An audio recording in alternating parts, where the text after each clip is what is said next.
Assalamualaikum warahmatullahi wabarakatuh.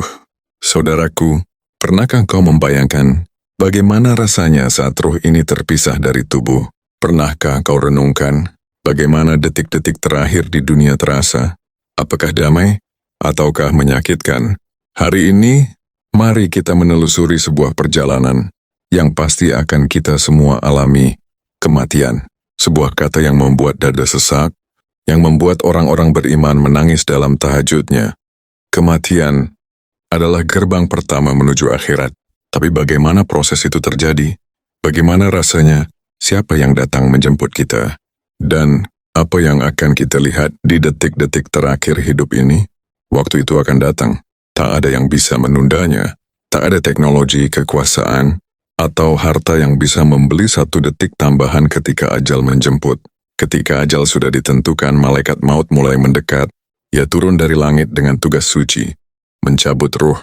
Bagi orang-orang yang beriman, Rasulullah SAW menggambarkan, malaikat maut akan turun dengan wajah yang cerah, membawa kafan dari surga, membawa wangi yang harum seperti minyak kasturi dari surga.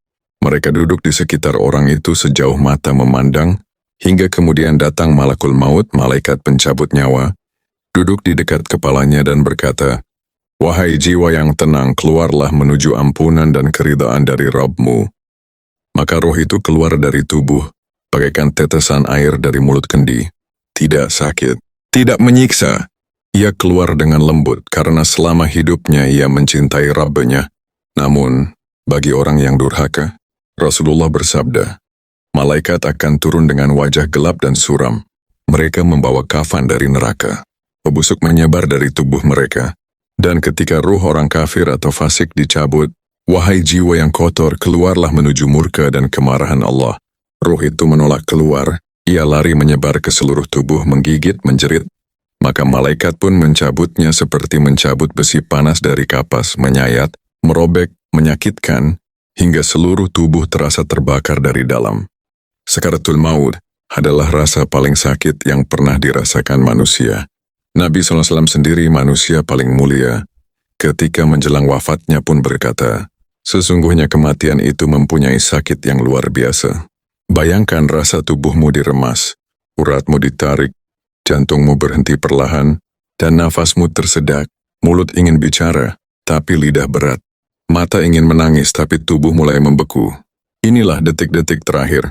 Kita tidak bisa kembali, tidak bisa berkata, tunggu, aku ingin bertobat dulu. Tidak bisa berkata, tolong beri aku waktu. Dan saat itu kita akan melihat sesuatu yang tak pernah kita lihat sebelumnya. Saat roh mulai ditarik dari tubuh, tabir dunia terbuka. Kita mulai melihat malaikat, alam barzakh, dan bahkan neraka dan surga.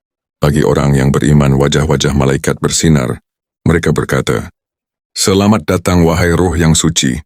Namun bagi para pendosa, mereka melihat wajah-wajah yang menyeramkan. Malaikat memukuli tubuh mereka sambil berkata, keluarlah wahai ruh yang kotor. Rasulullah menyebutkan dalam hadits panjang bahwa mata manusia mengikuti ruh, maka ketika ruh dicabut, mata akan terbuka dan mengikuti kemana ruh itu pergi. Maka jangan heran saat seseorang wafat matanya terbuka lebar. Ia baru saja melihat sesuatu yang belum pernah kita lihat. Setelah ruh dicabut, para malaikat membawanya naik ke langit. Dan Allah bertanya, ruh siapa ini? Jika itu ruh orang beriman, langit-langit akan dibukakan. Ia disambut, dicatat di Illiyin, tempat tertinggi bagi ruh-ruh yang suci. Namun jika itu ruh orang fasik dan kafir, langit akan menolak, dan ruh itu dilempar kembali ke bumi, ke dalam jasadnya, untuk menjalani alam kubur yang gelap. Di sana dimulailah pertanyaan dari malaikat Mungkar dan Nakir. Siapa Tuhanmu? Apa agamamu? Siapa nabimu? Yang bisa menjawab adalah ruh-ruh yang selama hidupnya mengenal Allah, mengenal Islam dan mencintai Nabi Muhammad SAW. Orang yang mati dalam iman akan berkata, ya Allah, cepatkanlah hari kiamat, karena aku ingin bertemu Engkau. Namun bagi yang durhaka, ia akan berkata, ya Allah, jangan bangkitkan aku. Biarkan aku tidur. Saudaraku, kematian bukan akhir. Ia adalah awal dari kehidupan sesungguhnya. Tak ada yang bisa menghindar darinya. Yang bisa kita lakukan adalah mempersiapkan diri. Mari kita renungkan. Jika malam ini adalah malam terakhir kita, apakah kita sudah siap Sudahkah kita memohon ampun dengan sungguh-sungguh? Sudahkah kita berbuat baik kepada orang tua, kepada sesama? Setiap hembusan nafas kita mendekatkan kita kepada kematian. Jangan menunggu tua, jangan menunggu sakit, karena ajal tak mengenal usia. Dan kelak, semoga saat malaikat maut menjemput kita, ia berkata dengan lembut, "Wahai jiwa yang tenang, kembalilah kepada Rabb-Mu dengan hati yang ridha dan diridai."